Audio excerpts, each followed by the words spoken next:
All right. It looks like we have liftoff. I've got so much new tech that I'm working with today that I feel like I have infinity windows open, and now suddenly I understand why some people need two monitors. So I am hoping that everyone can hear me and see me now. Looks like E.T. Guerrero has been here for hours upon hours, or perhaps it's going to come back later. Looks like, Elaine, yeah, 1:30 p.m. is the time for Hawaii, not 11:30 a.m. But thank you so much for being here and trying to get here early. I appreciate that. Terry, it looks like you're listening in the car, and that is fantastic. Unfortunately, if you're listening, whoa, Mariana, what are you doing here? Happy wedding day, my friend. Have you already taken your vows? I did not expect to see you to show face for, I didn't expect to see you for weeks. Holy crumb. I am amazed that you're here. Oh, there is an echo. You're right. I bet there is. And I think I just maybe was able to turn that echo off.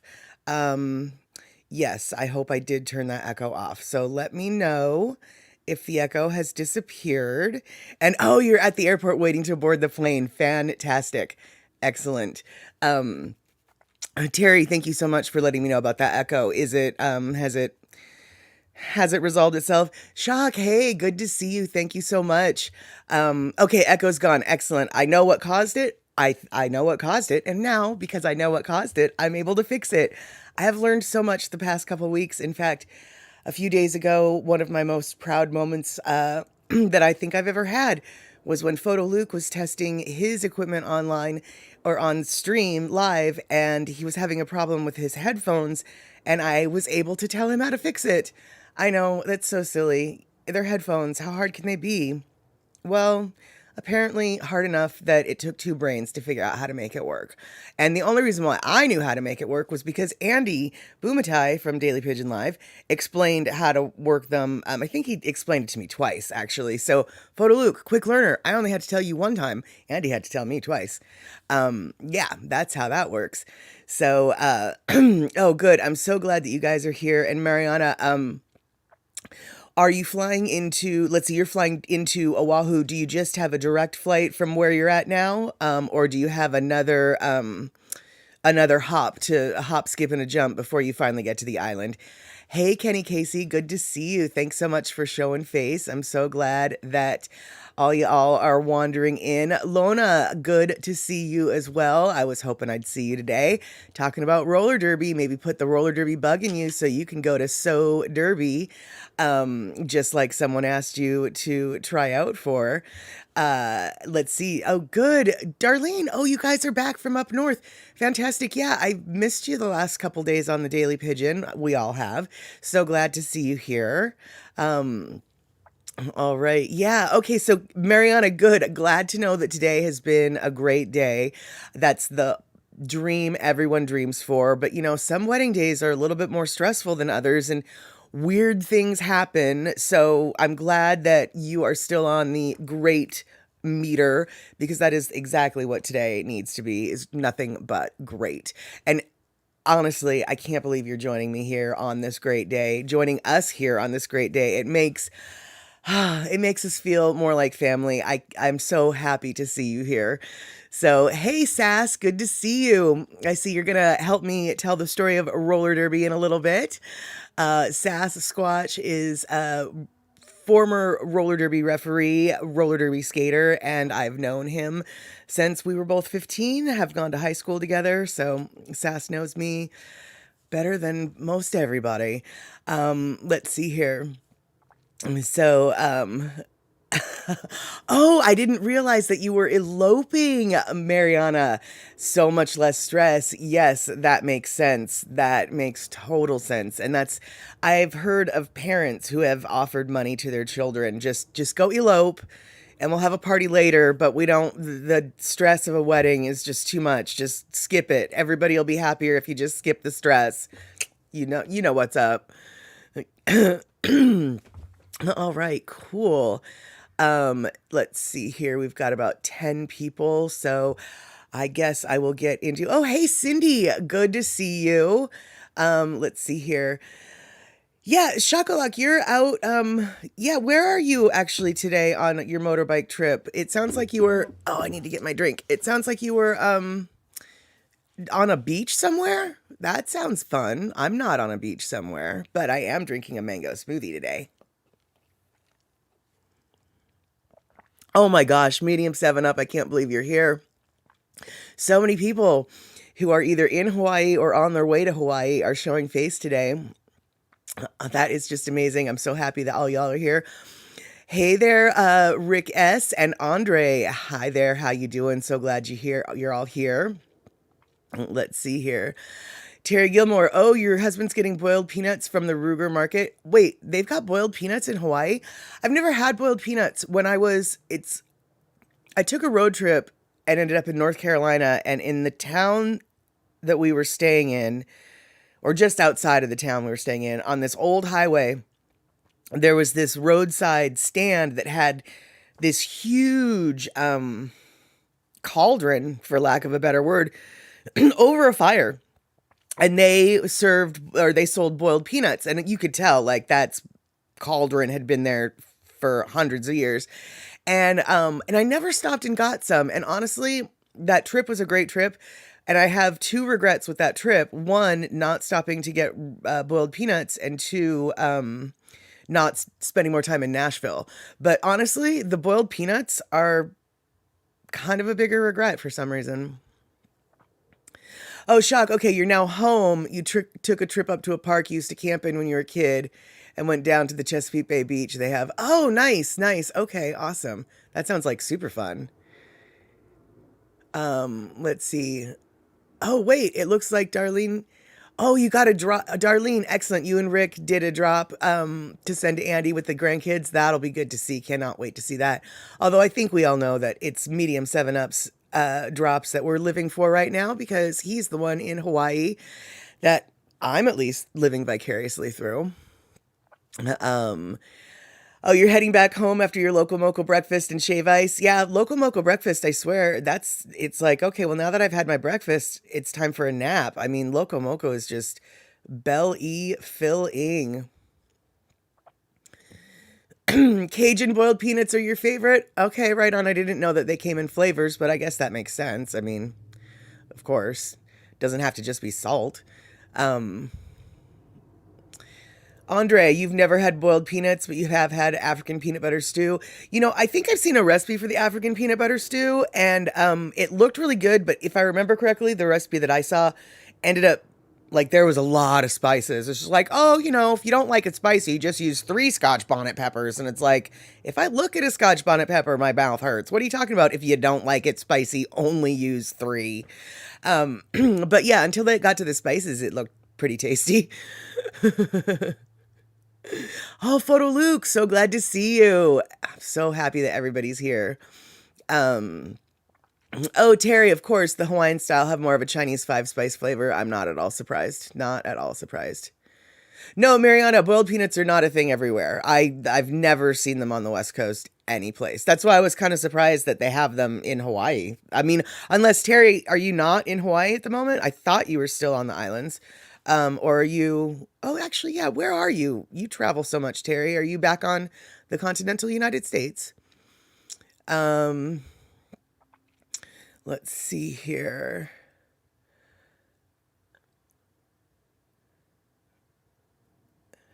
Um, yeah, exactly. We're all living through Miles's now.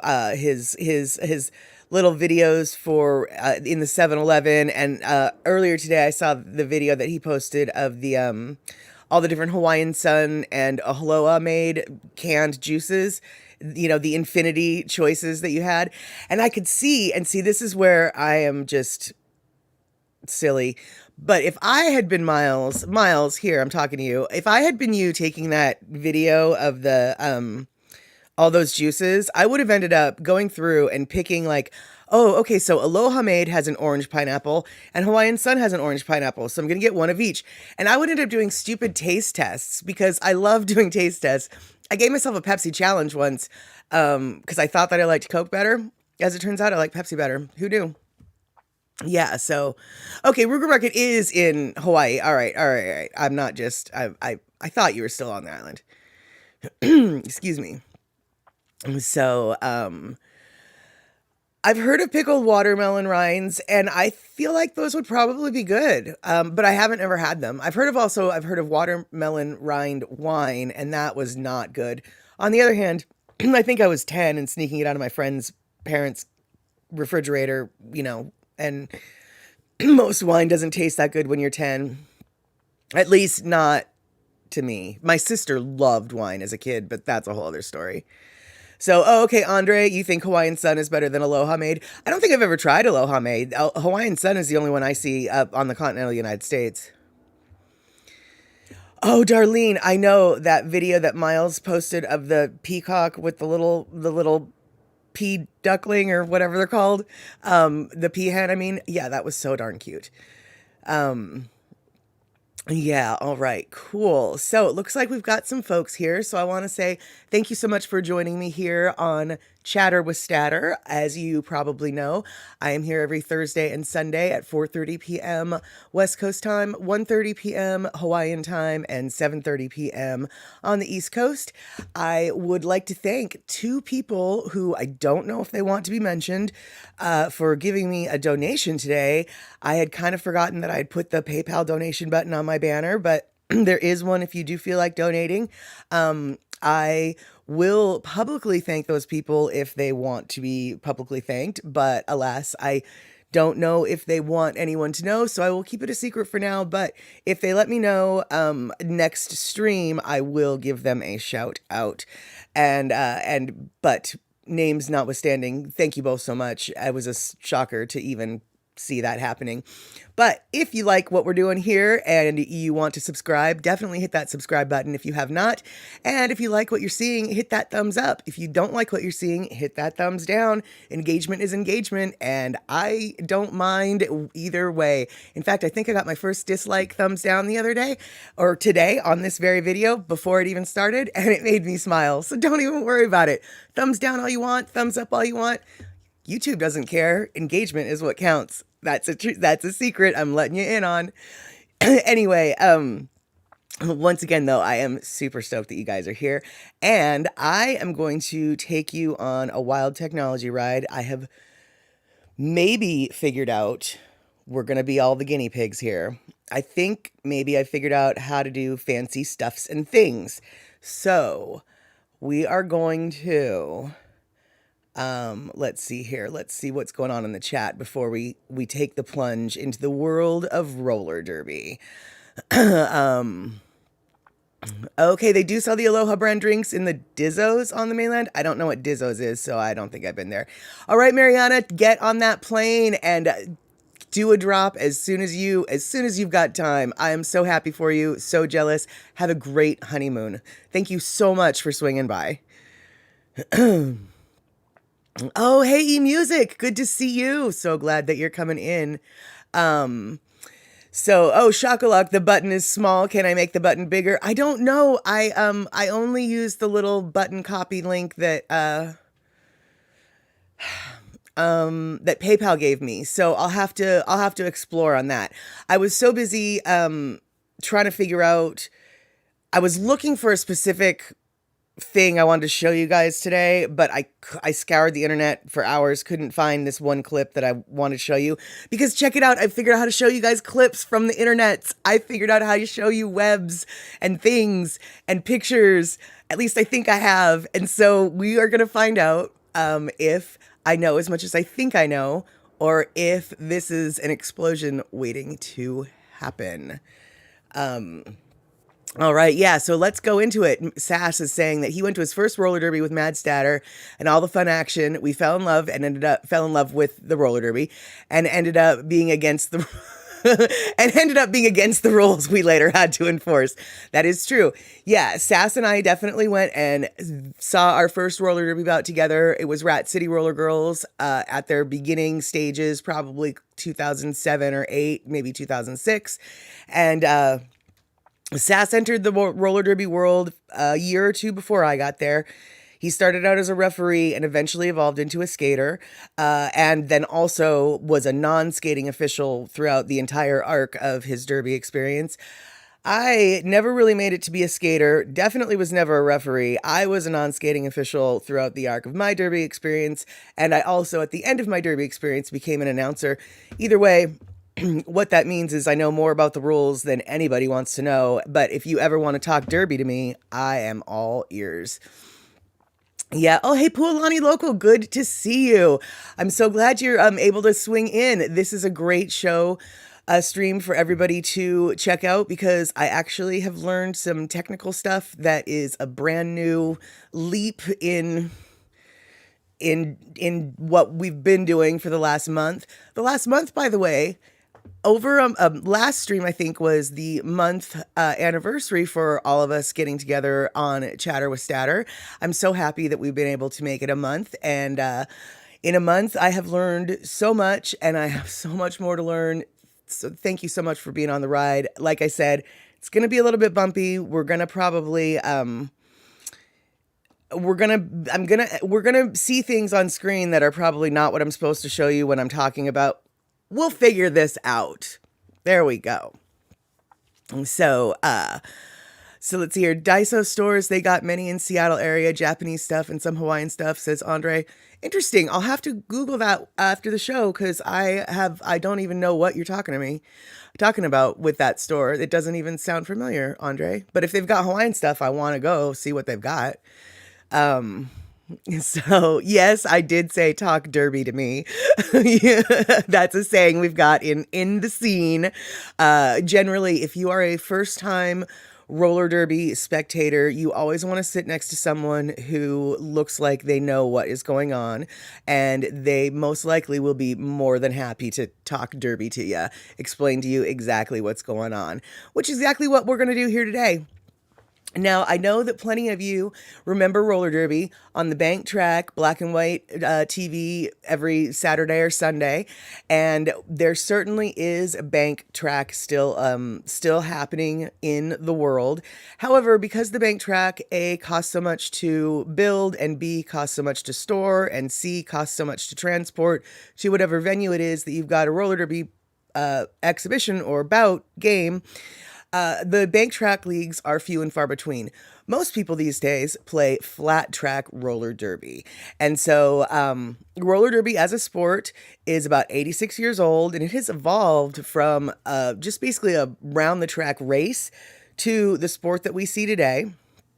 But the sport that we all know and remember from the bank track roller derby days, that is somewhat similar and was the intention when flat track definitely evolved out of the bank track.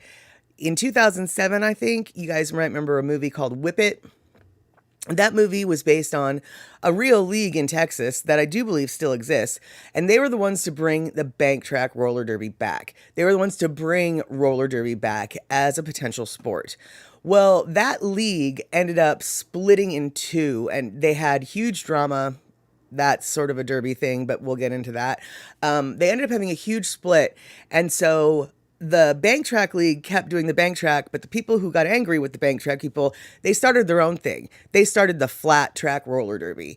And eventually that evolved into a couple teams that created what's known as Women's Flat Track Derby Association, WFTDA. You'll most likely hear me referring to WFTDA as WFTDA. Now, Women's Flat Track Derby Association absolutely despises the WFTDA shorthand for their WFTDA logo or acronym, but everybody in the derby community calls them WFTDA, and so I'm sorry, WFTDA, if my language bothers you, but I'm going to be calling you WFTDA throughout this post or this stream. Now, there's a men's roller derby association also.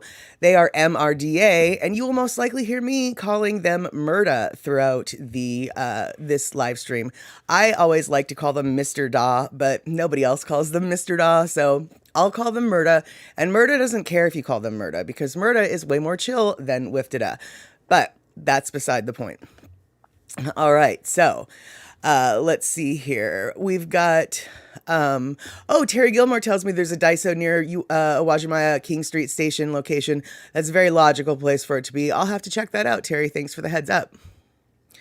I know, Darlene, 1 month already. Time completely went by fast. And so, yeah, okay, so Darlene, you remember some kind of roller derby on TV. Some of those girls were vicious, absolutely. And that still is the case. It's just vicious in a little bit of a different way. Kenny Casey, back in the 70s, small kid time, I used to stay up late on Friday nights to watch roller derby on TV with your dad. Still kind of have a thing for roller derby ladies. Oh, Kenny, you're not the only guy, let me tell you. Yeah, plenty folks love that Jim Croce song, Roller Derby Queen. Rick, you like the Rollerball classic movie with James Caan? I don't think I've ever seen that movie. Yeah, Derry Gilmore. Oh, derby drama. Dun dun dun. Oh no, it's everywhere. You don't have to look far for it. Let's see here. Interesting, Lona. I did not realize that pro motorcycle racing started on a bank track too. I guess that makes sense. It's that what the velodrome that they do the regular bicycling racing. So I guess that makes sense that it would have evolved from that. So, Cynthia Kraus, you used to watch roller derby when it came on. Those girls were tough. Oh, you still have to be tough. It's a full contact sport on 8 wheels. It's not a sport for wimps, without a doubt. The hits are brutal, even when they're legal. And, broken bones are absolutely a risk you're taking when you hit the track. Yeah, you had the Bay Area Bombers back in the day. Absolutely. In fact, Jerry Seltzer, who is considered the godfather of modern roller derby, his father, Leo Seltzer, is the one who originally invented the game back in the 30s, or I think it was the 30s. Maybe it was in the 20s. No, it was in the 30s. And Jerry eventually revamped it in 1957, I believe, and yeah, started the Bay City Bombers and basically created the roller derby situation and scene that you guys remember, that many of you remember from back in the day on the television with the bank track and the whole nine. Let's see here. Oh wow, Medium 7 Up. You have YouTube on a fancy TV, and that means my face. I'm on the big screen. All right. Well, get ready for this. We are about to take a dive into. Okay, this is going to be, yep, all right. This is going to be our first technological jump. We're about to take a dive into what roller derby used to look like.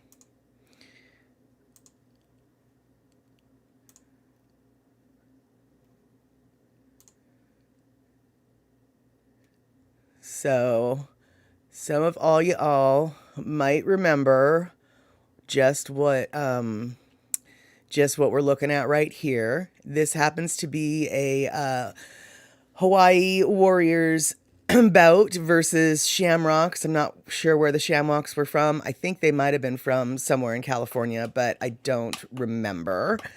And so here we've got a great shoulder hit check that's going through and slowed that opposing jammer down.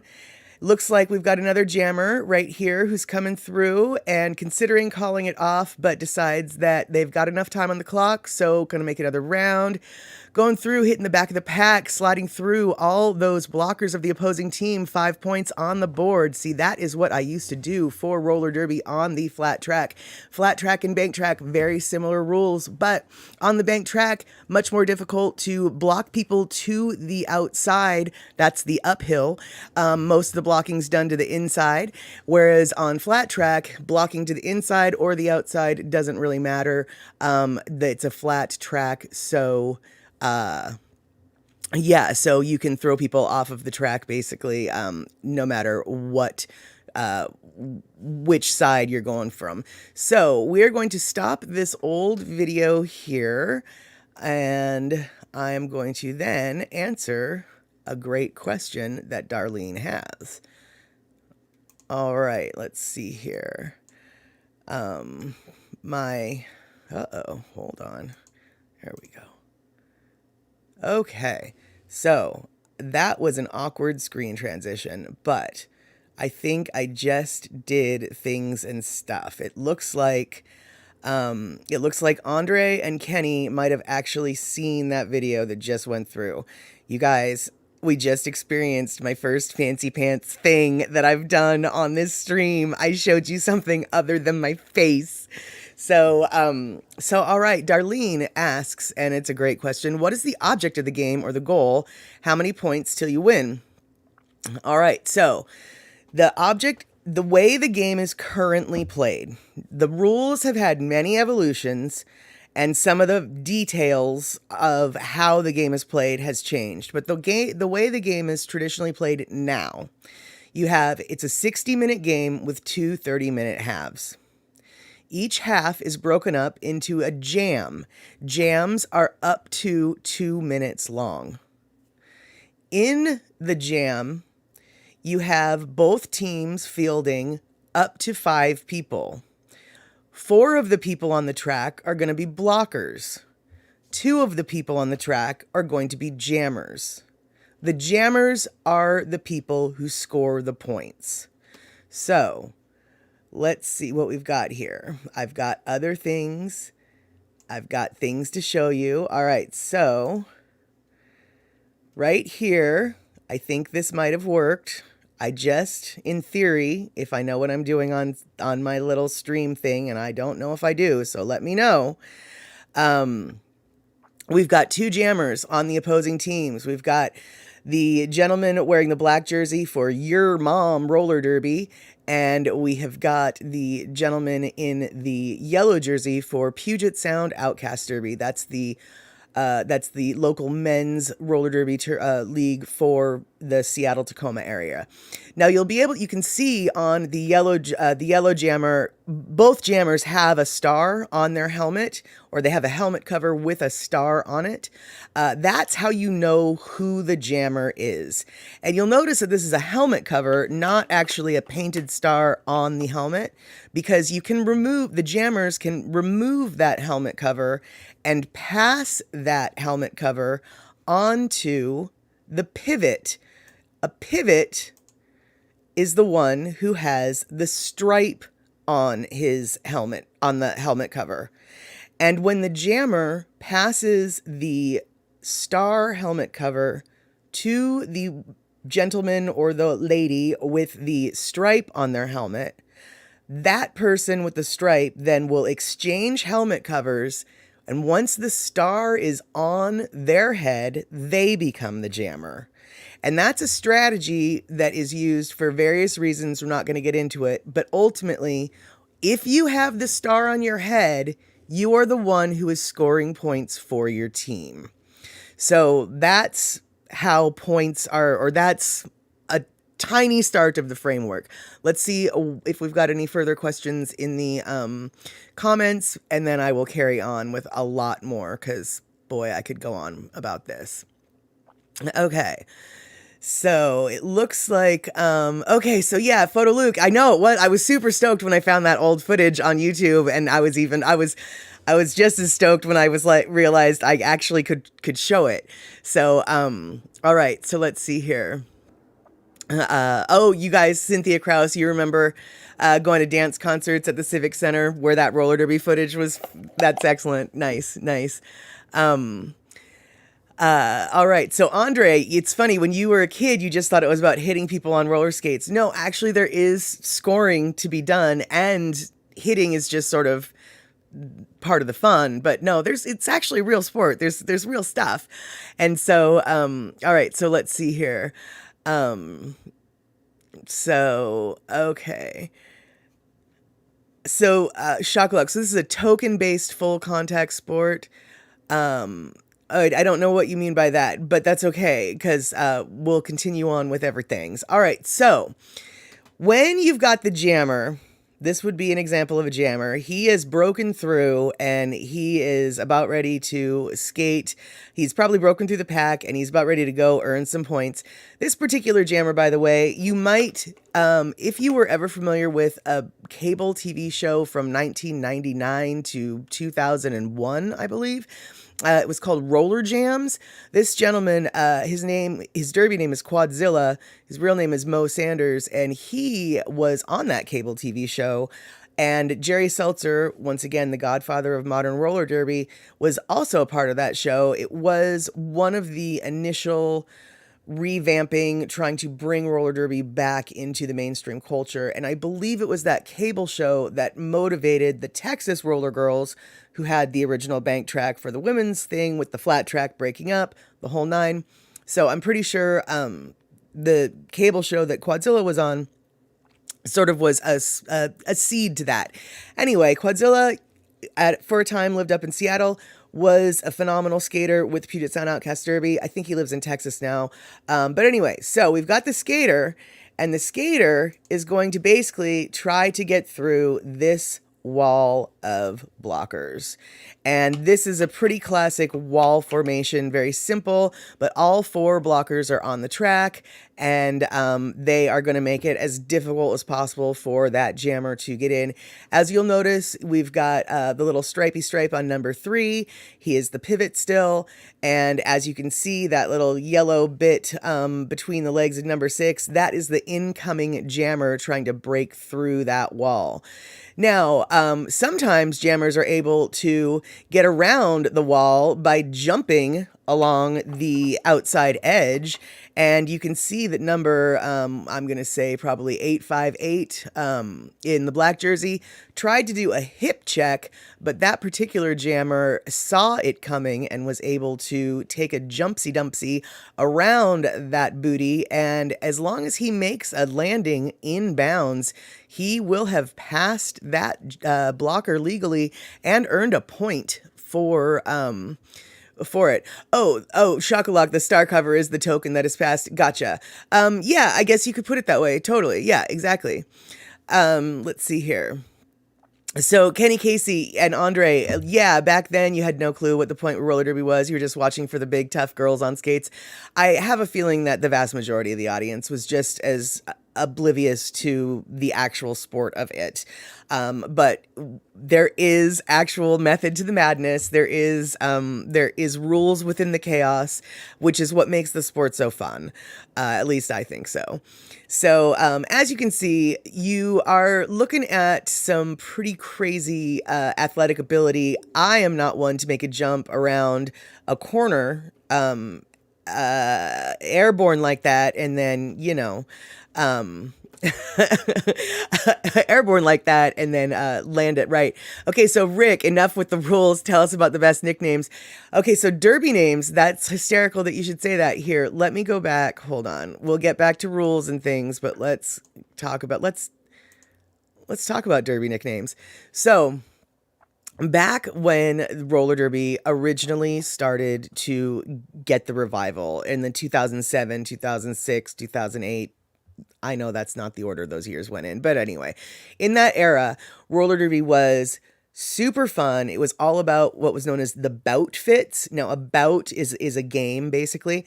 And so that's the era where you would see roller derby skaters wearing tutu skirts and fishnets, smoking cigarettes between jams, total theater within the sport, but definitely more a theater-esque vibe to it. Super fun, without a doubt, super fun. And that is the era in which derby names came to be. So as you know, I've got Mad Statter, and I've actually won some awards for the best non-skating official name as Mad Statter. But we had like Mary Stoppins, her number, because every skater needs a number, right? So her number was 1 spoonful. So every time she got a penalty, part of the penalty call out procedure for when a skater has to go to the box is color number penalty. So black, 1 spoonful, cutting, and literally she would have to write 1 spoonful down her arm, because you have to have your numbers visible on your arms as well as on your back. So definitely crazy name there.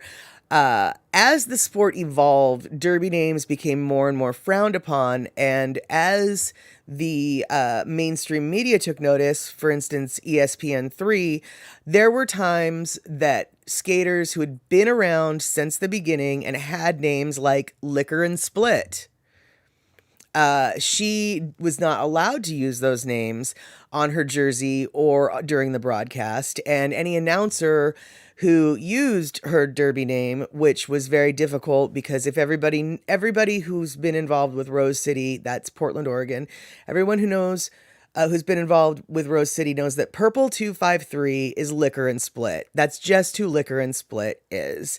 But no, suddenly she was Rodriguez because that's actually her real name. So there are infinity examples. For instance, Clitty Clitty Bang Bang was a skater who was on a top level team and ended up on ESPN3. Well, you can't say Clitty Clitty Bang Bang on ESPN3. Just so you know.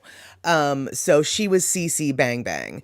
And either way, because of the desire for legitimizing the sport and then within the community and then the actual pressures of like legitimate media, plenty skaters have foregone their derby names, much to the chagrin of the old school crowd like myself.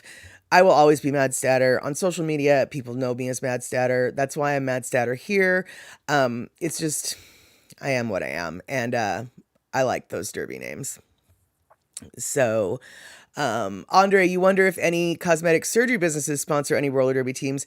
No. However, a lot of chiropractic doctors do. In fact, Rat City Roller Girls had not only a doctor, they actually had a doctor on staff, but they had another doctor that, chiropractors are definitely sponsors of roller derby, without a doubt. Personally, I think poise pads, like the urine pads, because when you get hit hard enough, it doesn't matter if you're a man or a woman. When you get hit hard enough, you pee a little bit. And so I always thought it would have been a good idea if poise pads had sponsored some teams, but that never came to fruition. So, yeah. So you got your derby name, your stripper name, and your criminal alias. Well, it's, funny, Andre, you don't even know how close you are to that. Like, I don't have a stripper name per se, but we won't get into those details. But yeah, I do have many, many, many names, but Mad Statter is the one that most people know me by, so we're going to stick with that one. Yeah, let's see.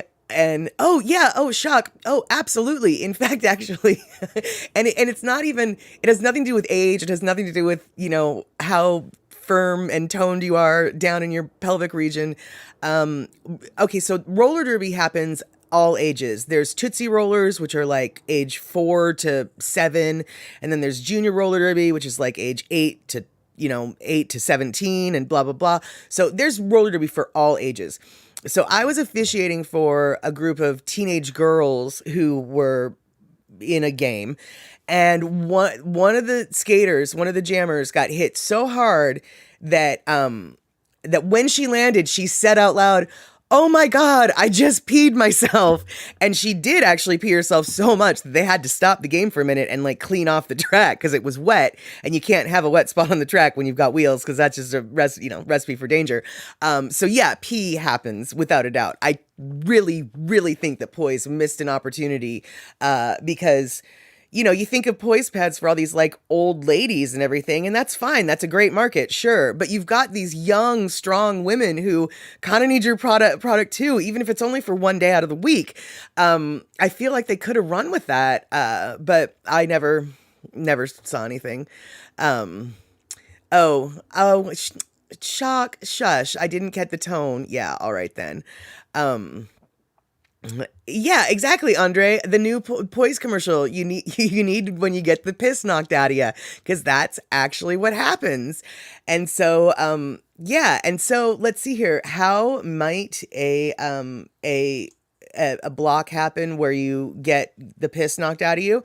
Well, here is a perfectly legal shoulder check that Radillac is giving the jammer, and so that did not send the jammer flying. That's a pretty pretty mellow block, but it is a method that they use to keep the folks keep the jammers back. And then of course we've got a shoulder block, which, as you can see, the shoulder block is doing a little bit more to get that jammer off of the ground, and that one might have led to a fall that knocked the piss out of that jammer. So medium 7 up, what a great question. What makes a shoulder check illegal or legal? Basically, there's a lot of metrics that determine that. The placement of the shoulder check is one of them. For instance, you cannot shoulder check, use your shoulder to hit someone in the face. You have to use your shoulder, because when we're saying shoulder check, what we're talking about is the shoulder of the person initiating the block, basically the blocker that's trying to stop the jammer.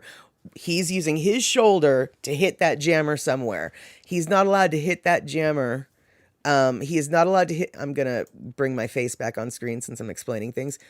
He's not allowed to hit that jammer, basically from the neck above or from the mid thigh below. Those are illegal target zones. You cannot, no matter what, you cannot hit someone like that.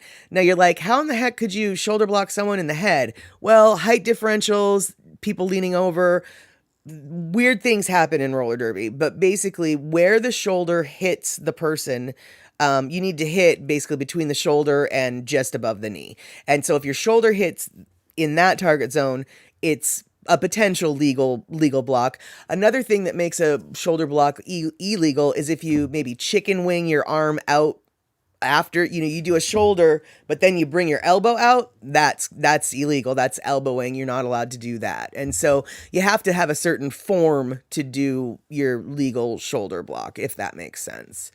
And let's see here. So, Kenny Casey, wet spots, bad for business floors, bad for roller derby.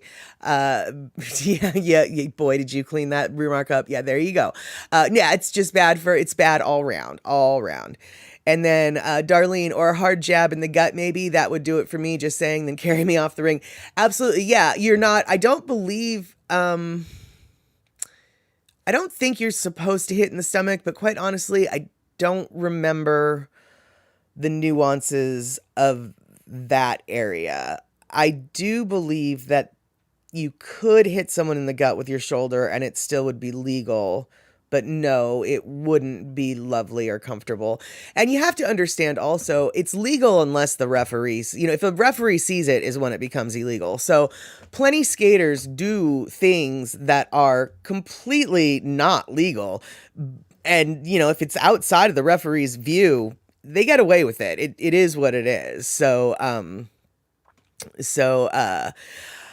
Rick, do they ever skate figure 8 roller derby? I have never seen such shenanigans, but I have no doubt that some leagues probably have. Sometimes, there's God, I can't remember what it is. It's a fundraising type of bout, and teams will put on, it's a fundraising bout where you pay money to have the teams do weird things like skate backwards for the entire jam or just do weird stuff. And I wouldn't be surprised if a league has had a fan who for a jam, pays a certain amount of money and then they have to do a figure 8 track or some. I would not be surprised if that's been done. I've never seen it though. Lona, bounty that booty. Oh, that's good. See, we could create so many advertising campaigns based on roller derby for all these products that don't realize that they're not taking full advantage of their marketplace. So let's see here. Kenny asks, if someone was coming in low and you hip check them in the head face area, is that legal? No, absolutely not. But that's a great example of how could you hip check someone in the face? If they were coming in low and you hit them in the head with your booty, that is correct. That is not legal. They don't, basically, hitting in the head is just a recipe for injury. They don't want it. And then anything, knees and ankles, also a recipe for injury. You're just not allowed to hit them. You're not allowed to trip. You're not allowed to clothesline. You're not allowed to grab. Grabbing happens, but you're not allowed to do it. You're not allowed to do a lot of things. A lot of things that, used to be legal and great show stoppers in the old days are not legal anymore. So, Yeah, and yeah, Darlene, you're absolutely right. It doesn't sound legal, concussion time, and you're 100% right. You can't hit in the head. Do we have a lot of brain trauma injuries in roller derby like they do in football? Yes, although yes and no. The concussion protocol for roller derby is basically a league by league decision. They should be following the WFTDA protocol, and the WFTDA protocol is, you have to have someone, a medic, give the test, etc. And if they are not able, if the medic doesn't clear them for play, then they need to not play. But what happens after, what happens, how much a coach enforces the rest afterwards, it's really individual choice and then league enforcement. And the majority of the skaters who have or had chronic brain injury type things have been in roller sports their entire lives, and concussion protocol prior to the last decade hasn't really been taken seriously. So without a doubt, there are skaters that have noticeable brain trauma injuries based on concussions that they got, but they didn't necessarily get all of their concussions from roller derby. Some of it was speed skating, some of it was skateboarding, some of it was this, one was that, and the other thing. And only now, because people are paying attention, are we realizing the importance of it. All the leagues that I work for take concussions very seriously, and when it comes to the junior level, they take it ridiculously seriously. But it is, I don't know how common it is, but it absolutely, what is common is like ankle breaks, tib fib fractures. That's common. Concussions, certainly common-ish, but everyone's really like, people are trying to get better about being aware and being safe with that. So, yeah. Shock, you try to teach your students about the power of the booty, especially since so many of them are not blessed as you are. Exactly. Yeah, and Andre, right, with the banked rink, with the bank track, the height differential, and the bank track has similar rules as the flat track in regards to where you're allowed to hit. And you're right, exactly. The bank track allows for crazy height, weird angles, weird differentials, as it were. So, Lona, you're a better skater going backwards than forward, dyslexic to the max. Well, it's funny you should say that. I'm left-handed, and so I don't know what it is, but like the roller derby direction is to the left, and most people are right-handed and they like skating to the left. It's easier for them. Skating to the right confuses their brain. Well, for me, I hate going to the left. I prefer skating to the right. I chalk that up to being left-handed. I have no idea if that's actually true or not. But yeah, I understand the feeling of dyslexia is in regards to skating direction, as it were. So let's see here. Terry Gilmore asked, do skaters have to sit out for penalties or profuse bleeding? Yes, to both. First off, let's talk about penalties. They have to sit out for 30 seconds for every penalty that they get. One difference between flat track roller derby and bank tracked roller derby is how and when the penalties are served. So for flat track roller derby, the skater is called out during play as soon as the infraction happens. The referee that spots it yells out color, number, and penalty. So black, 6, cutting. And then immediately that skater has to exit the track, report to the penalty box, and as soon as they sit down, a penalty box timer will start timing a 30 seconds that they have to sit out the jam. Now, the jams are typically can be up to 2 minutes long, so they're not necessarily going to be out for the whole jam, depending upon, of course, when they get called for the penalty. But jams can get called off early by the lead jammer. We haven't really talked about that, but that's okay. They will hit their hit their hips to call off the jam. It's a strategy thing to keep the other team from scoring. And so they can actually end a jam early. So you, as if you're still sitting in the penalty box for your 30 seconds during that mid jam, the time between the two jams, your time is stopped. You have to still remain in the penalty box, and you will then start the next jam in the penalty box. Your team will field one person short because you're in the box, and then when your time 30 seconds is up, then you can rejoin everybody on the track. Now, bank track, because of reasons, when a skater gets a penalty, they don't call them off mid-play.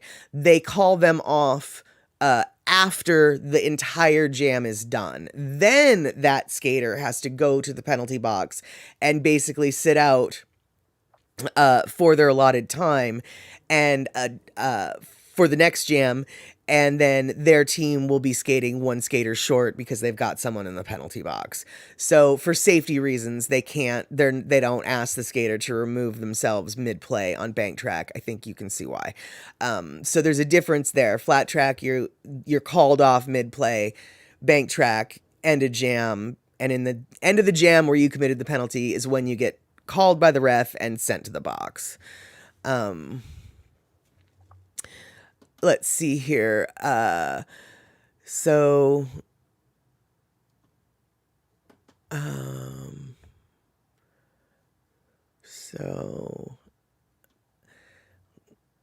we've got a lot of things here. Okay, Andre, you can skateboard but not roller skate. You know, it's funny. The picture of the blocker giving the shoulder check that I showed earlier here. Let's just go back. Oop, no, that's not the one. I lied. It was the hip check that I meant to say. The skater there, number 35, Radilak, he started out as a skateboarder before he became a roller skater. And his roller skating style is so unique and so different because he comes from a skateboarding background. In fact, it's really kind of fun to watch the different roller derby skaters. Sometimes you can tell where they started skating. You've got the speed skaters who can just, go fast. And then you've got the jam skaters. The jam skaters are the people who dance on their roller skates. And they can do all the little fancy footwork, getting low, doing the this, that, and the other thing. And then you've got like the skateboarders who have they hold themselves lower. Their stance is just different. And it's fun to sort of argue which is the best skating style for derby. But I think it's sort of the combination of all of them that create the wonder of the team, because you need some people you need to go fast, some people you need to get low, some people need to be able to do twirly things. You can oftentimes tell where they got their skating start by their skating style in derby later on. So let's see here. And Rick, no, any team target me as a ref and try to take you out. That's funny. You should ask that. No, as a non-skating official, I was usually seen. It's so strange. The culture within the skaters and the referees and the non-skating officials, the skaters hate the referees. But they love the non-skating officials. But it's the non-skating officials that are enforcing the rule, whatever it is that the ref said. So if you have a punishment that the ref put on you, it's a non-skating official that's enforcing it. So I don't really know why we got all the love, but we did. I never was taken out purposely.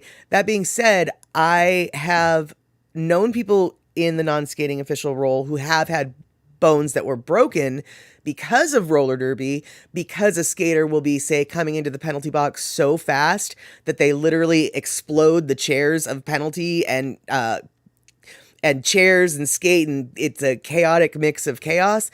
And the person holding the stopwatch ends up breaking a toe because something landed on him. That has happened. And whoops. See, I'm not good at this changing scene thing. Hold on. Let me get back to my face. So anyway, we do get hurt on accident, but actual targeted, no. That being said, I do know of a referee who absolutely was targeted by a skater who did not appreciate getting called on some penalty. And after the game was over, she went, and I don't remember if she punched him or if she just skated by him and gave him a huge shoulder check. It was the end of the season. It was like a championship bout. She was a very high level skater who should have known better. Anyway, that ref reported her, even though the season was over and there was like, the game was over, the season was over, everything was over. He did report her to WFTDA, the overseeing body, and she ended up for the next season being banned for, I think, 4 games. So they kind of put the hammer down really hard on her. Because it was a great, not being able to skate for 4 games is kind of a big deal. So they definitely don't, they frown upon that behavior. And honestly, that was really the last I've ever heard of refs being targeted. I mean, there's always derby drama, but for the most part, it's not. During a game, you will not see a skater going after a ref. I will guarantee that. Let's see here. Are there plays, certain planned moves, say, between a couple of players like they do in football? Asked Darlene. Absolutely there are. It's generally blocking strategies that happen, because when you block with 4 people versus 3 people, you have to take a different formation because 3 people can't necessarily cover the same as 4 people. Or sometimes you need 3 people in a triangle formation because some of the jammers are particularly strong and can just bust through. For instance, here is an example of, so we've got a 4-wall here and a 4-wall. Actually, it was sort of a 2 layers of 2 walls, and that jammer was coming in so strong and so fast that he was basically just able to Red Rover, bring this jammer right over, and he was able to just bust through.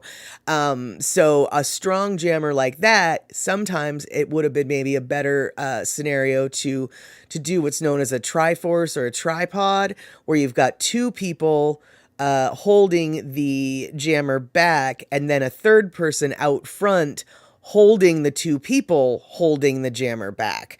And that creates a much more difficult barricade for that jammer to get through. So there's, plays and blocking strategies are without a doubt part of the nuances of the game, for sure. Let's see here. Okay, so Andre, what a great question. In a bank rink, how do you get out of the rink? I mean, do you hang out in the middle? That's exactly it. Everything, once you're in the middle of it's one of the reasons why I don't like working bank track events, because I did do some officiating for bank track for a while, and I didn't like it, because once you're in the middle, you are stuck in the middle for the entire half. And not only that, when you leave, you have to, there's no way to enter or exit that bank track gracefully. You basically crawl up the bank track and crawl out of it, and then you climb the little stairs and slide down in. It's just the most ungraceful, especially if you don't have skates. But even if you do have skates, bank track, getting in and out of the bank track is a pain in the arse. And consequently, once you're in, and then once halftime starts, then you can go leave. But then, you can't.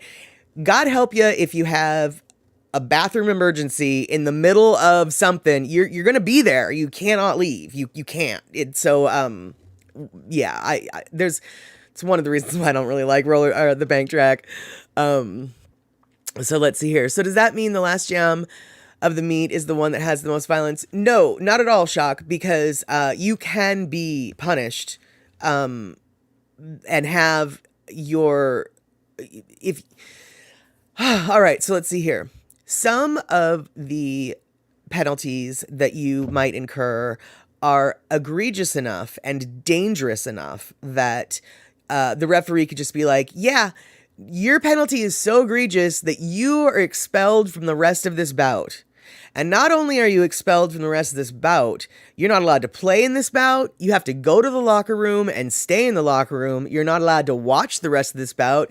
You're not allowed to egg on the refs. You're not allowed to hassle the refs. You have to go hide in the locker room. And then when everybody else is done with the bout and you're in that locker room by yourself thinking about what you did, afterwards, we're going to get all the head officials, both of the team captains, and everybody that matters, and we're going to do paperwork on you. And we're going to decide whether or not what you did gets you banned for the next however many bouts we decide you might need to be banned for.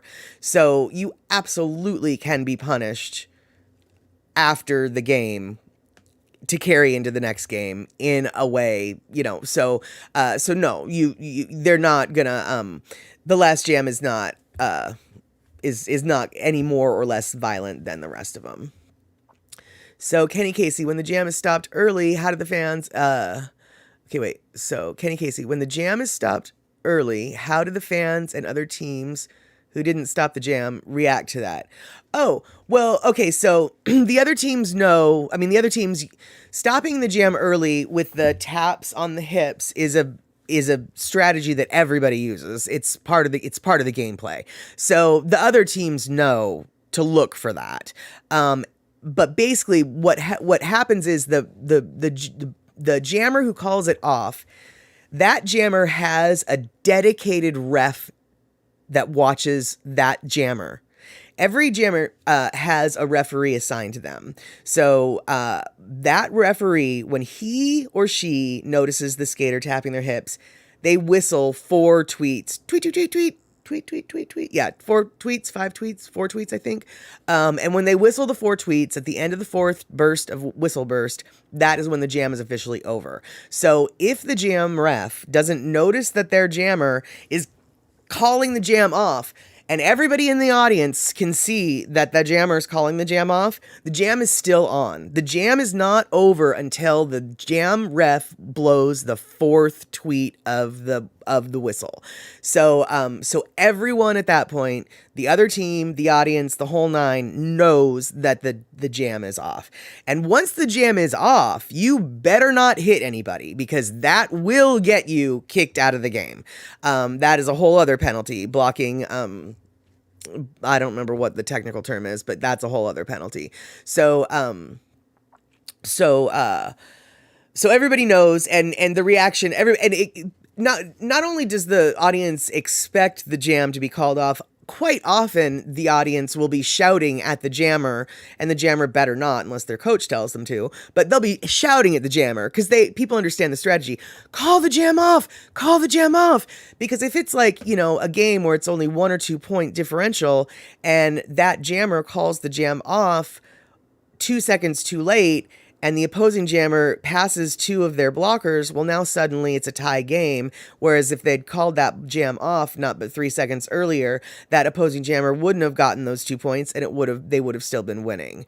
So that's one reason why you would call a jam off. So let's see here.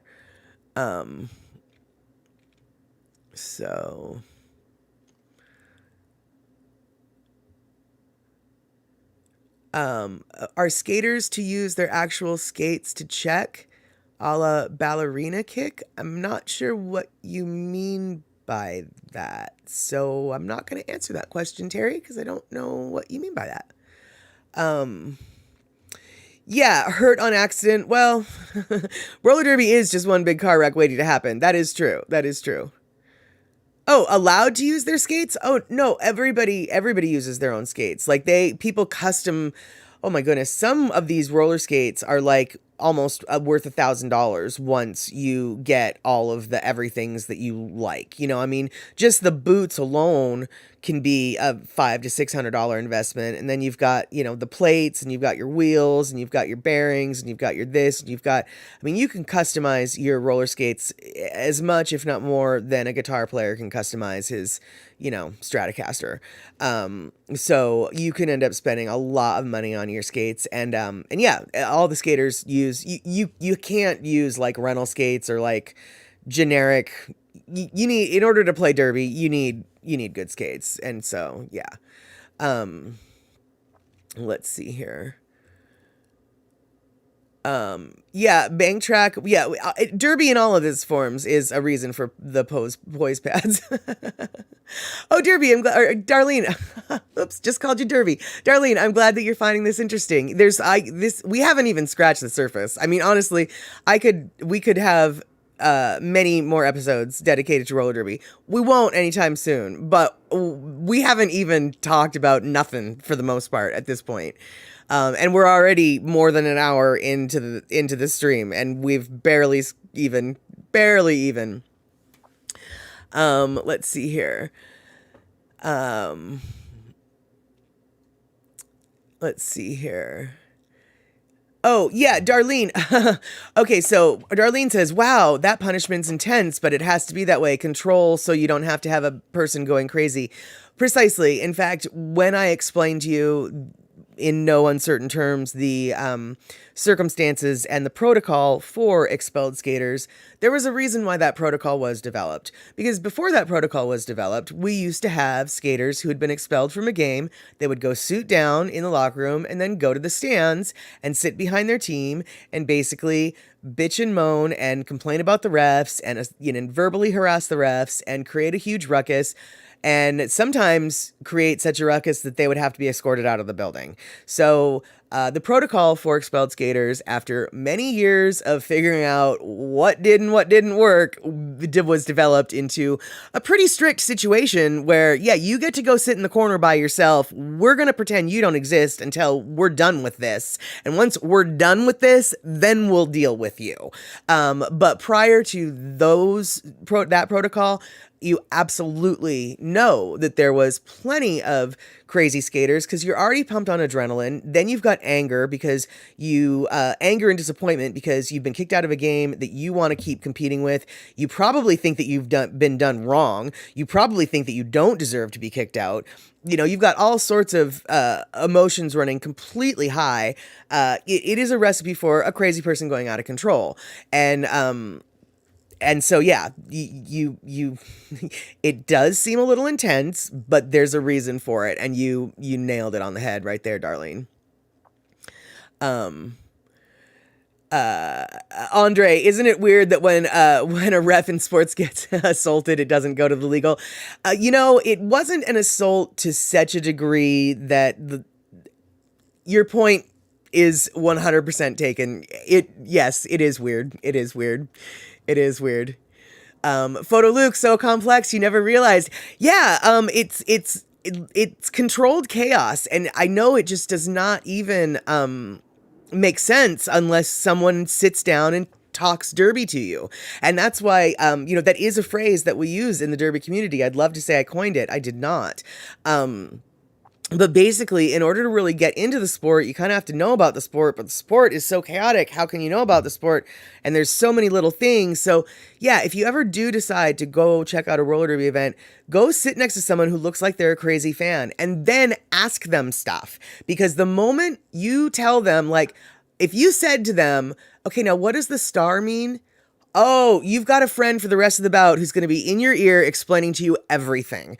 I promise you. I promise you. And if the person next to you isn't the one that's going to do that, go sit next to somebody else that looks like they know, because you will find more than not. You will find more people than not that will be happy to explain to you everything that they see going on the track. Let's see here. So Andre, do you have floppers in roller derby? No, not really, because you can actually be penalized. If you fall too many times, you then become a danger on the track. So if you're falling for reasons that aren't obvious, you can actually get in trouble for that. So you can get called for what's known as a low block, which is basically you tripping somebody, for lack of a better explanation. And so, no, not to mention also, most skaters don't want to spend time on the floor. They want to spend time rolling around and hitting people. So no, there really aren't a lot of floppers. Now, I mean, there are people who fall a lot, but not on purpose. Kenny Casey, so calling the jam off isn't considered a chicken move. No, it is a legit part of the strategy. You want to control the clock. The more you can control, the more your team controls the clock, meaning the more you can decide when and if a jam goes on for the full 2 minutes or gets cut off short, that's controlling the clock, the more likely you are to win. So, and you absolutely, like I said earlier, the fans once you understand the scoring and the strategy and how it all works, you can see like, oh my God, if that jammer doesn't call this jam off, then that other jammer is going to whip through and get 4 points. And now suddenly what could have been an 8-point lead is just a 4-point lead. Screw that. If she'd have just called that jam off early, then that would have prohibited. That's as much of a defensive move as blockers physically blocking the jammer. It's legit part of the sport. It's total part of the strategy. Like I said, the crowds will sometimes be shouting to the jammer, call the jam off, because they understand why a jammer would want to do that. So no, it's a legit strategy. Andre, you got the lights in the roller skate wheels like the roller disco people. It's funny you should say that. I have seen skaters who did that and then they immediately regretted it because that makes their skates a little bit more identifiable, which means if they go out of bounds a little bit, if they do this or that and the other thing, the ref can absolutely ID which skater did that thing, and that is not always beneficial. You kind of want to blend into the crowd, and having lights on your wheels isn't something that helps you blend in the crowd, or in the pack, as it were, during a game. So, let's see here. Do some roller derby fans act like some wrestling fans with egregious behavior? Terry, yes. In fact, some venues, some leagues, and I would say virtually all of the junior leagues have very strict rules about what is or isn't acceptable to say to a skater, to a ref, to another fan, how to act. I have definitely seen more than one parent get thrown out of a venue at a roller derby event, usually a junior event, because they were using foul language, they were aggressive to the refs, they were aggressive to the other team, they were aggressive to the junior skaters. I've seen it all. It happens way more often with junior roller derby because with juniors, we want to keep the atmosphere incredibly safe. Roller derby generally is considered a family-friendly sport. Back in the day, it was a little bit more risque, but it has evolved into a legit sport now. We're family-friendly, and we don't want to see a skater or an audience member egregiously, inappropriately acting in any way, shape, or form. So we absolutely do. It really is at the discretion of the head ref, and all head refs are different. Some head refs are like, whatever, I'll let security deal with it. I'll let the venue deal with it, I'll whatever. Other head refs are just like, I don't care if I have to escort you myself. I don't care if this venue has security that's paid to deal with you. I don't want you in my crowd, and I will take you out of the building until you've calmed down. It really depends. But yep, you can be an audience member and get booted. Totally. So mind your manners. Let's see here. Right, yeah, shock, exactly. Sit next to you at a karate meet and you ask you about, and you'll explain it until you want me to go away. Exactly. Derby people are just like that. Karate's a little bit niche. Derby's a little bit niche. People don't really know. I mean, it's not like it's football or soccer or baseball. You know, it's like where everybody should know what's going on. Frankly, I don't with football, but we won't get into that. You know, it's a niche sport, and so when someone shows interest, we welcome you with open arms, and we want to teach. Somebody knows about somebody wants to know more about my weird thing. I'm excited to tell you about my weird thing. Yeah. So let's see here. Right, Kenny Casey, you can probably get the same newbie fan knowledge, fan experience in minor league hockey. I have no doubt in my mind. Yeah, once you get up to the majors, people are just like, "Why are you here if you don't know what's going on?" But yeah, it's the lower level sports that, when I say lower level, I mean lower popularity and income earning. I don't mean lower level in ability or skill. Please understand. Because roller derby is not a lower level sport in that way. But not a lot of people are know about it. So let's see here. So yeah, Andre, no, you can't fight in roller derby like in hockey.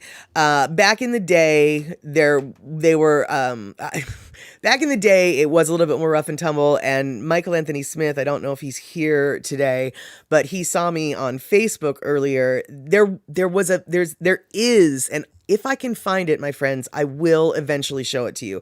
And this is the clip that I spent hours before the stream looking for. I looked for this clip, couldn't find it, but it was a Rat City roller girl, and it was, it was modern day derby.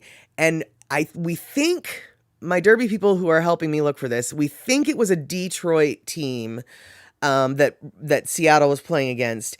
And yeah, there was a block that somebody didn't like on the Detroit team, and they just went and bopped Anya heels, and she was the skater for Seattle, and a big old brouhaha ensued. It was a rough and tumble, and so, and then even before that, fake fights had been, posed and things like that. So, back in the day, there's, back in the day of the early flat track day. But now, no fighting is allowed. Now, I will tell you this. The Women's Flat Track Derby Association and the women's skaters generally are pretty good about not fighting. But the Men's Roller Derby Association, I wish I could give those guys the credit, but I can't. Inevitably, it seems every championship season, at the finals, the championships, a fight breaks out between teams. It gets a little bit scary. I know that when we hosted, most of the pictures that I showed you of the men's roller derby, that was all taken at a world championship in Tacoma, Washington, a few years ago. And I believe there was one legitimate fight that broke out, but then there was this other fight that, like, both of the team benches were about to explode into each other. And that, I was too close to the action for that to make me comfortable. It's really scary when a bunch of dudes on skates, because skates can be a weapon in and of themselves, right? And so, yeah, I wish that I could say that the men don't fight the way they're supposed to not fight, but I can't say that, so I won't. Yeah. So, hey, Jesse. All right. You're way late to this party, but that's okay. We're still going strong. It's been about an hour and 15 minutes. And like I said earlier in the stream, we've barely scratched the surface of roller derby. This probably will not be the only roller derby episode that I will be doing. But for now, we're going to just scratch the surface. Let's see here. So, what have we got here? Oh my, so many things.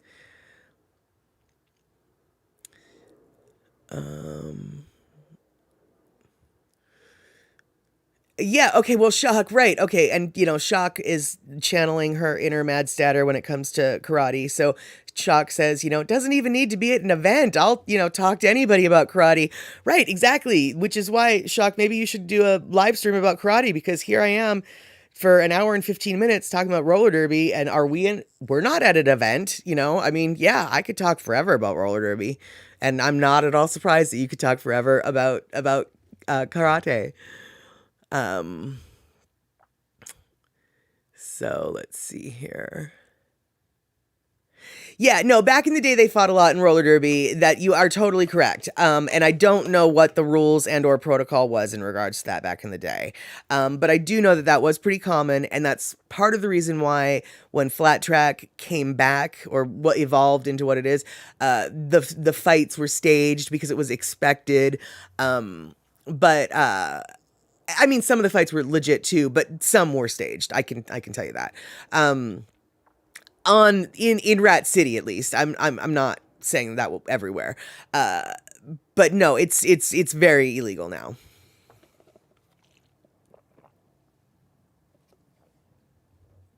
Oh, Photo Luke. Oh my goodness. See, Photo Luke is so much better at this than I am. Photo Luke, just remember to hit the like button. And I have not told anybody to hit the like button except for the one time. So I'm going to do it again. Hit the like button if you want. I'm having a great time. I hope you're having a great time. It sounds like we're having a great time. So hit the like button about this roller derby talk if you like it. Hit the dislike button if you dislike it. Engagement is all I'm looking for, but I would love it if you subscribed. Help me get to the 100 goal so I can customize my URL. Yeah, so let's see here. Andre, see, we think roller derby and rollerball comes to mind with blood and death and corporate intrigue. Thanks for shining some lights on the subject. Oh yeah, no problem. It's like I said, I can talk derby all day. Lona says, I remember a skater shoved on the rail, spin on it like an uneven bar and skate on. Yeah, if you're lucky, you can do that. With the bank track, that does happen. But sometimes skaters will get shoved into the rail so hard that they actually go over the rail and get off the track. And when that happens, quite honestly, I don't see it happen that often. And I don't actually know if they're allowed to get back on the track. Like, I can only assume someone's next question, because my next question is, gosh, when they get booted off the track over the edge, are they allowed to come in the middle of a jam? Because that would be dangerous. Or not. I don't know how that works. Or if they have to just enter after the jam's done and then their team skates a skater short. I don't actually know about that. Yeah. So, all right. So Andre says we got 20 watching, we got 13 likes and 1 not like. Yeah, I think the not like, that not like was there even before I started, and it made me smile because it's my first not like, so I have to love it. It makes me giggle because, like I said, apparently it's engagement that matters. So, all right. And, as long as you're engaged, the algorithm section and analytics have no problem. Yeah. Okay, good. Oh, Darlene, thank you so much for hitting the like button because you do like this. Yeah. And so, all right. So one thing that I wanted to talk about, and this is boring. Sorry, Rick. Let me see if I can find it. All right. So, we're going to talk a little bit about rules, just a little bit. So with roller derby, as I'm sure you guys have recognized, it's a little bit chaotic. It's like, what are we looking at here? How are we, what? All right. So in order to control the chaos, we actually have to have 7 refs on the track. You can do a bout with less refs, but it's not recommended. And it really is difficult to get the proper coverage if you don't have 7. That's just the referees on skates. As a general rule, you need about 14 non-skating officials in order to run a roller derby bout. Non-skating officials are people who keep track of the penalties. They keep score. They are penalty box timers. They are what's known as the jam timer, the one in the middle who blows the whistle to tell you when the jam starts and when the jam ends. And there's a couple other positions as well.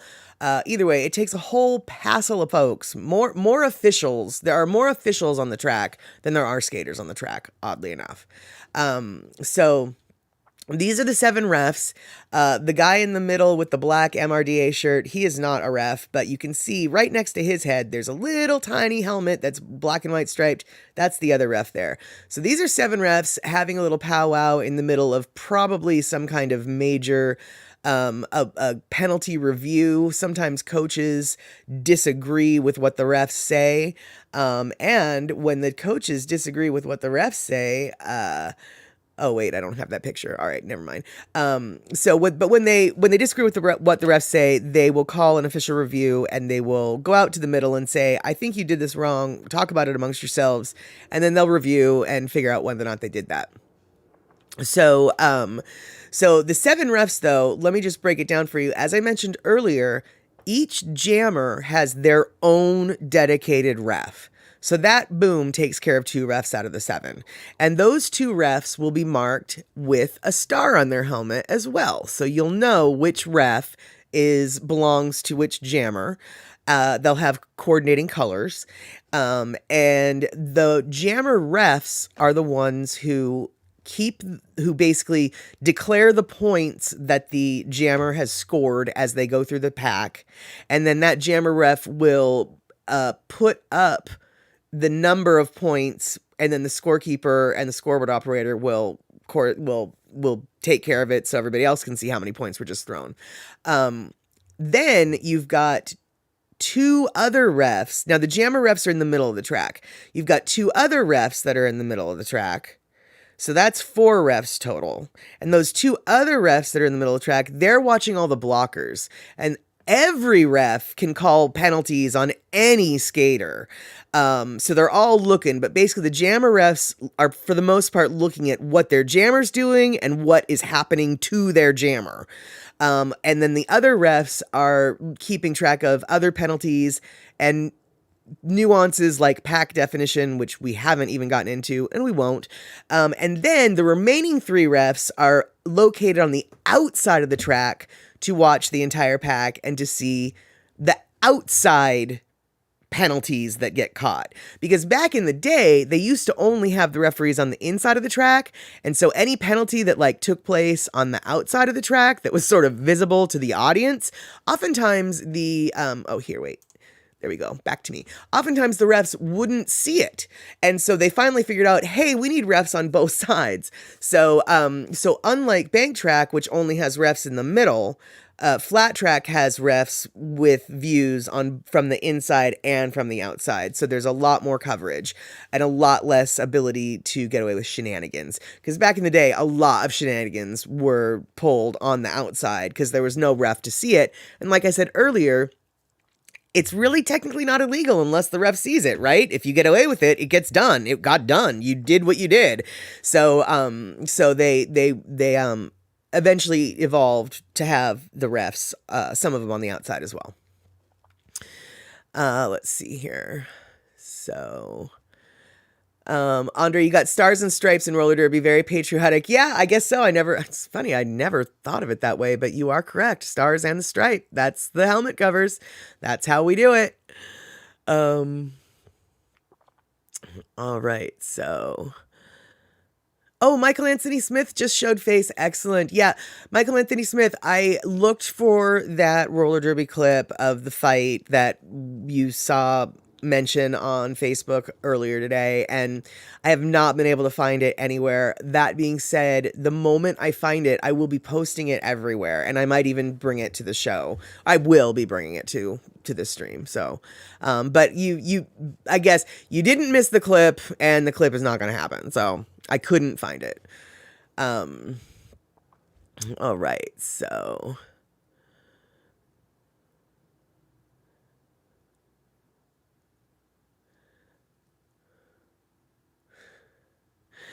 All right, so let's see what Rick has to say. The rest of the rules, go for it. But just to be clear, I liked and watch old-time roller derby on TV. And you should check out the original Rollerball movie from 1975. Yeah, I feel like I need to after this stream because everybody's mentioning it. So, Andre, it's funny now that you've watched Chatter with Statter, you're getting all kinds of roller derby videos and you're suggesting videos. Honestly, I suggest that you watch some of those videos. And actually, it's interesting because the game now is it's hard to explain. It's almost less fun to watch now because the game is much slower paced. It's much more grinding. It's much more physically demanding. So to watch the different the evolution of the game is quite fascinating. You should check out the old videos, the medium videos, the new videos. I definitely think you should check out some of those suggested videos. Yeah, medium 7-Up. You know what I'm talking about. It's only illegal if you get caught. That's right.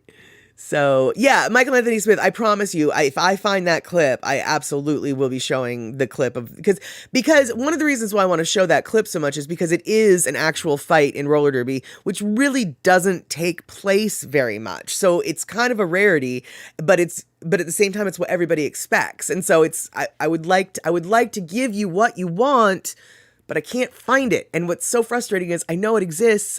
In fact, I probably have it somewhere on my Facebook page myself, but it's, from 10 years ago, and I don't want to go wading through that. I probably will, though. Yeah. Right.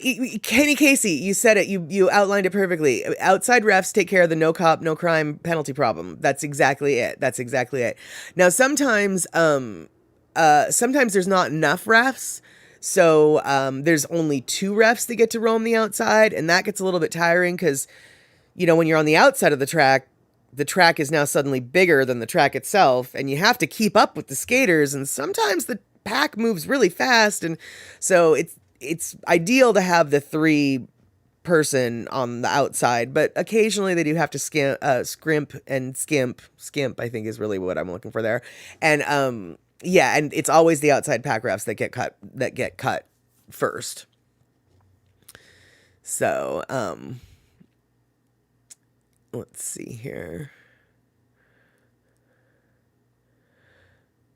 Right, yeah, Rick S. It's, kind of like the speed limit signs they post on the side of the road. It's just a suggestion until you get caught, and then you get then it becomes an issue. That's exactly it. So, all right, so I've got a video of brand new roller derby, or not brand new, excuse me, but modern roller derby, the flat track stuff that's just from a couple years ago. It's the more grinding game. And I wanted to just show you guys a couple minutes of what it looks like now. This video, all of these videos that I'm going to be showing you, I will be posting links to in the description, so you can check them out later if you want. This video is from it was filmed in Eugene, Oregon at a tournament called the Big O. The Big O is a world recognized roller derby tournament for juniors, men, and women. And basically, it's such a huge tournament that there are several international teams that will come to the Big O literally just to get enough sanctioned bouts, that is, bouts that are deemed qualified and legit enough by the governing body of WFTDA to qualify for regionals and finals and championships. So one year at the Big O, this random team that no one had seen called Victorian Roller Derby League out of Victoria, Australia, flew in to Eugene, Oregon, and basically took some, kicked some ass and took no prisoners. They didn't even bother taking names. And the very next year, when they came to the Big O again, they ended up becoming the world champions of women's flat track roller derby. And Victorian was world champions for a few years. Rose City, the Oregon team from Portland, also close to the world champions, and eventually did beat Victorian to become world champions. So this game that I'm about to show you is the modern version between 2 of the greatest teams that modern day roller derby has to offer. It's the beginning of a bout, and you've got a full collection of blockers and jammers on the track. And let's see if we can get that on the screen. So right here in blue, that would be Victorian. And then we have got in white Rose City from Portland. Rose City Jammer would be Jessica Rodriguez. I have mentioned her before. She is number 253, Liquor and Split, because I mentioned it once before. Someone who's been in roller derby as long as I have does not call Jessica Rodriguez. We call her Liquor and Split. And as you can see, this crowd is filling up the stands for this championship bout. It's going to, oops, wait, here, let's full screen this so you guys don't have to see what my suggestions are. So No. What? Okay, I guess you're gonna see what my suggestions are. All right, so this technology is getting away with me. All right. So I really thought that the jam was going to start quicker than this. I did not mean. All right, so yeah. Now the jammers are getting into formation. So you see how that white team had, instead of making a wall that was just with everybody's back to the jammers, they had that one person facing the jammer, bracing that wall of three. That's what I was trying to explain with a strategy before. And so you've got this bustle of people, jammers trying to get through. One of those folks just got called off, it looks like, on a penalty. And you can see that nobody yet has gotten lead jammer status. The jammers are still trying to bust through. And looks like Jessica Rodriguez has got a final 2 wall to pass. Passing 20, Jessica Rodriguez has been deemed lead jammer. You can tell that she's been deemed lead jammer because her jammer is pointing at her with his hand held high, sort of like a big L sign. So she has the ability to call that jam off, but she's about to score some points. Her hip passed that one set of hips, which got her 1 point. Now, as she passes the hips of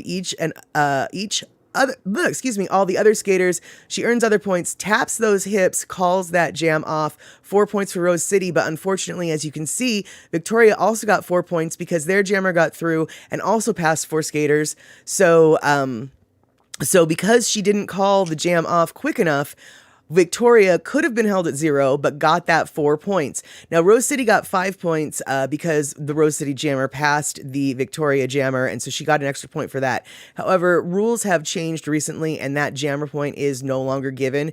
Back in the day when this video was filmed, you could get 5 points per pass if you passed all the blockers and the opposing jammer. Now, it doesn't matter if you pass the opposing jammer, you're only going to get the 4 points. So in this video, you will see refs throwing up 5 fingers for a 5-point jam or a 5-point scoring pass. In modern day derby now, as of I believe 2019, you will not see that. Scald Eagle calling off that jam, and let's see, Rose City got another 4 points. Called off the jam before Victoria was able to get any points through, and that is exactly why you want to call off the jam before that other jammer goes through. So that is what modern roller derby looks like, and I'm going to get back to my face, if I can get back to my face. Yes, Andre, absolutely. Like I said, there we go. Yeah, it is a lot slower than it used to be. And the newer game, like I said, is a little bit slower. If you go and watch bouts from, say, that bout was from 2018. So if you went and watched a bout from 2014 and before, it's going to be a lot faster. But come around 2015, it became more of a grind, and it became more of a game of strength and blocking, and it has evolved into what you saw there. It is a lot slower moving now, and there have been some complaints about that, to tell you the truth. I don't mind it. I find it, because I'm deep into the sport, I find it fascinating, but I absolutely agree. When it comes to attracting new fans, the style, that slow grind, isn't as fun to watch. So, let's see here. So we've got a lot of stuff here. Drones, they need drone refs. Yeah, perhaps, but drone refs can't call out the penalties, so that's the problem there. So let's see here.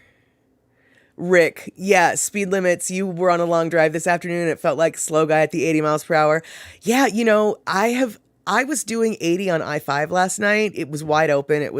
I didn't realize I was doing 80 until somebody passed me, and I was like, wow, he's going really fast. And then I looked down and saw that I was doing 80, and I was like, wow, he is really doing fast. I don't know how fast he was going. I'd say probably close to 100. Yeah, totally. So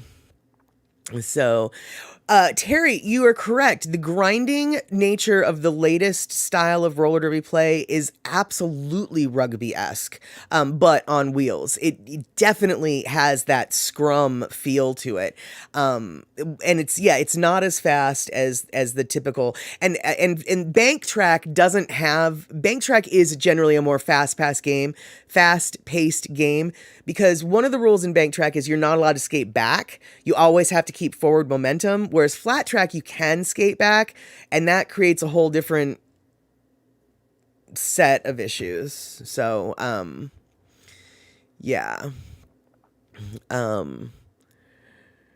So cool. Yeah. All right. Yeah. Andre. Yeah. It's the suggested video. Anti-Mad Statter. You all knew I was a rice snob, so you should not be surprised that Uncle Roger is part of my repertoire. Of course not. Yeah. Uncle Roger is my secret. So, let's see here. Yeah. So I guess with honing in on, an hour and 45 minutes, this has gone on for quite a bit, but yeah, that's roller derby in a really big nutshell. And like I said, if you guys are more interested, we can revisit this topic. I could talk derby forever, but I think I've exhausted all of my fancy pants pictures that I was going to show you, and I've exhausted my little web captures that I was gonna show you. And so today I did hold off on background music today because I didn't want to have to juggle all the everythings. But let's count them down. So we have figured out how to schedule a stream. We've figured out how to add music to a stream. We've figured out how to show pictures on my stream. And we figured out how to show web capture on our stream. So we're making forward progress. I'm kind of happy for us. Yeah. All right. Let's see here. Oh, good. Terry, you're looking forward to more future derby chatter. Michael Anthony Smith, what did you miss? Well, I started out the derby section with a really old clip from Hawaii versus the Hawaiian Warriors versus the Somebody's Shamrocks. So you should watch this. You should watch the rerun when it gets posted so you can check out the early clip. But also, I will be posting in the description the YouTube links for all the old videos that the old Hawaiian video that I showed, and then also the slow grinding modern bout that I showed. And then I'll probably also post a link to Danny Gann photography. Danny Gann is the one who took all the pictures of the men's roller derby shots that I was showing you. He has roller derby pictures from roller derby events, men's, women's, juniors, co-ed, because actually, yes, there is such thing as co-ed roller derby. In the junior level, especially, co-ed roller derby is a big thing, which is phenomenal to see the teenage boys and the teenage girls playing against each other on the same teams. Oh, it's my favorite roller derby. A lot of adults are not down with the co-ed thing, but to me, it's the future of derby. That's just my wish. So let's see here.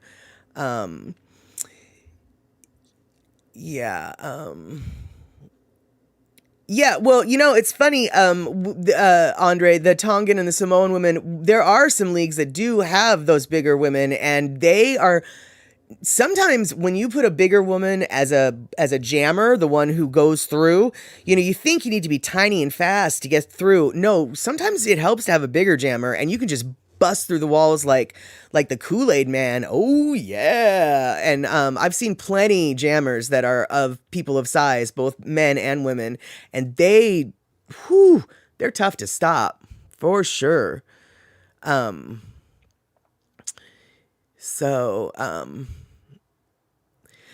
Kenny Casey, you are correct. The grind style, it is way more strategic. The different blocking formations become incredibly they're more important when you've got that grind style, for sure.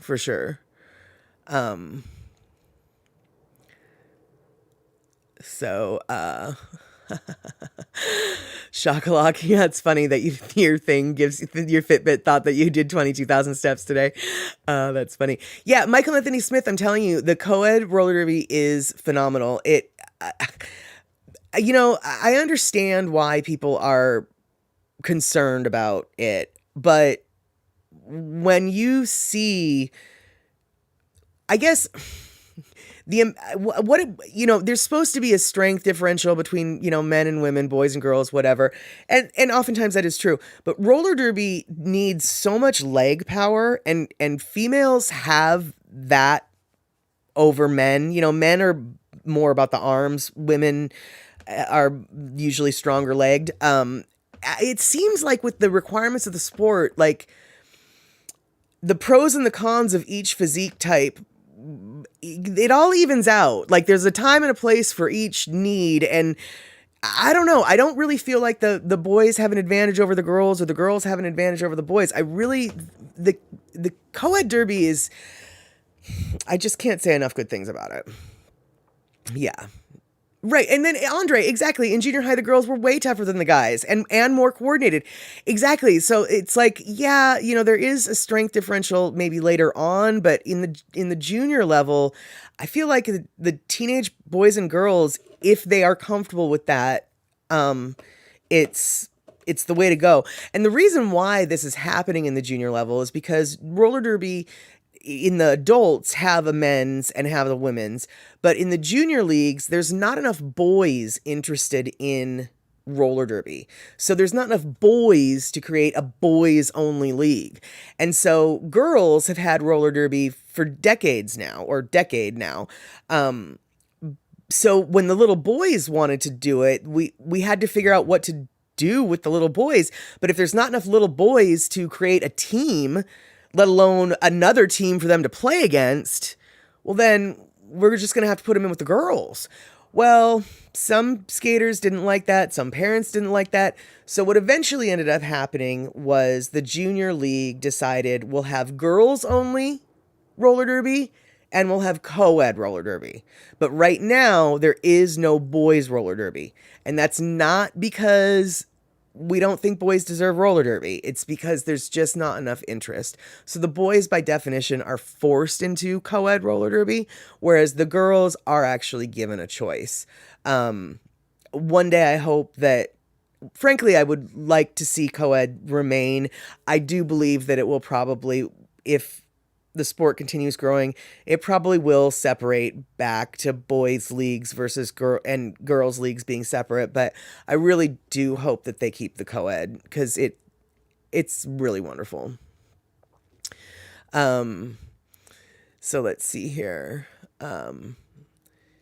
Yeah, Michael Anthony Smith, right. When you were announcing and things, you saw your own league go co-ed at times with the rest practicing. Right. Yeah. Because boys like doing derby too. And there's not enough men in all areas for the men to have a league option. The Men's Roller Derby Association came about many years after the Women's Flat Track Association, and it was a very, very, very small league for a while. I think there was only like 10 leagues across the country that men could play in. It has since grown into hundreds of leagues across the world, but the men's for once, the men's version of the sport lags behind the women in numbers and interest. So let's see here.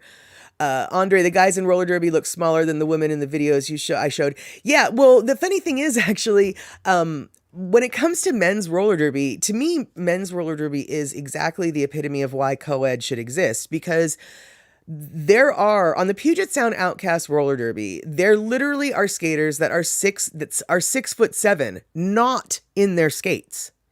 And then there are also skaters on that team that are like 5'7", not, or on their skates. I mean, the size differential between the men on that team is incredible. And the 6'7" dude knows, don't hit the 5'7" dude like I would hit another 6'7" dude. You adjust your caliber and and the little dude actually 9 times out of 10 can probably skate under the big dude's legs. And, there's a benefit to be little in roller derby. There's a benefit to be big in roller derby. There's a place for everybody in roller derby on the team. And so I don't know. To me, it seems like co-ed. I don't see what the problem with co-ed is because of size and strength differentials. Men's teams, just look at the men that are on the same team and you can already see incredible size and strength differentials. And it's not a problem on men versus men. So why would it be a problem co-ed? I don't really get it. But that's just me. Right. Well, Darlene, precisely. There are strengths and weaker attributes in males and females with them competing in sports. Precisely. When it comes to rock climbing, apparently, women rock climbers have a completely different style than men. And some people have even argued that women rock climbers are a little bit better than men, only because they use their arm strength and their leg strength equally, whereas men have a tendency to over-rely just on their upper body strength. Like I was saying, women have the lower body strength. Men generally depend on their upper body strength. There's a time and the place for everything. But, that's just how it goes. So, okay, let's see here. Andre, right. Boy skaters go into hockey more than roller derby. That is correct. However, one of the greatest roller derby skaters that I've ever seen got her start in hockey. And like I was saying earlier with, you can oftentimes tell which skaters, what sport roller derby skaters originally came from. You've got your jam skating, you've got your skateboarding, you've got your, figure skating, you've got your this, that, and the other thing, you've got your speed skating, or you've got your hockey. And hockey players, I actually would say, are probably the most adept. Their skating style is the most derby compatible. The players that come from the hockey background usually take to derby like a duck to water. Yeah, for sure. So let's see here. Yeah, exactly. The big guys, Shock. The big guys can go down easier. Precisely. Yeah, you've got 8 tiny wheels holding up this giant monster of a guy. It's kind of physics is in your favor at that point. Yeah, there you have it. So all right. I think I am probably getting to the realm where I'm going to be repeating myself. So might as well be wrapping this 2-hour live stream up. I cannot thank you enough for hanging out with me for so long, letting me babble about one of my favorite topics. Yeah. So, oh wait, so you're asking, Andre, why do they have men and women's marksmanship teams? Even the name is kind of sexist, even if exactly. Why some sports really seem like very it doesn't matter if you've got boobs or not. If you've got good eyesight and you can shoot a gun, there you go. Why does it matter if you're a man or a woman? Yeah, some sports are really pointlessly segregated. Pointlessly segregated. Yeah. So, but we don't like to segregate. We like to welcome everyone in. So I am so thankful that you guys stopped in to hang out with everyone and learn about roller derby a little bit. And, next stream is going to be on Thursday at 1:30 Hawaii time, 4:30 p.m. West Coast time, 7:30 p.m. on the East Coast. And you will all be subject to things you probably don't care to see. But I took some video footage of my neighborhood where I grew up in, and I was learning some video editing stuff. So today was all about roller derby technology thingamabobs. Thursday, I'm going to be showing off all my tiny little video skills that I'm slowly accumulating. And so you guys will get to see the house that I grew up in and my elementary school and the whole nine. So that's what's happening next Thursday. All right. So, oh, wait, let's see here. Medium 7 up. Oh, so many things are happening here. Michael Anthony Smith, why was it so hard to find me? I don't know. I tried to put reminders out everywhere. on the Facebooks and basically just the Facebooks. If you aren't subscribed to my channel when hitting the notification button, it might be a little bit harder to find me, but why don't you subscribe and hit that notification bell? That way, when I go live, you'll get a notification and you'll know just where to find me, always at my Mad Statter channel. And I want to thank you all for finding me here. Chatter with Statter loves it when we have people to chat with. Yeah.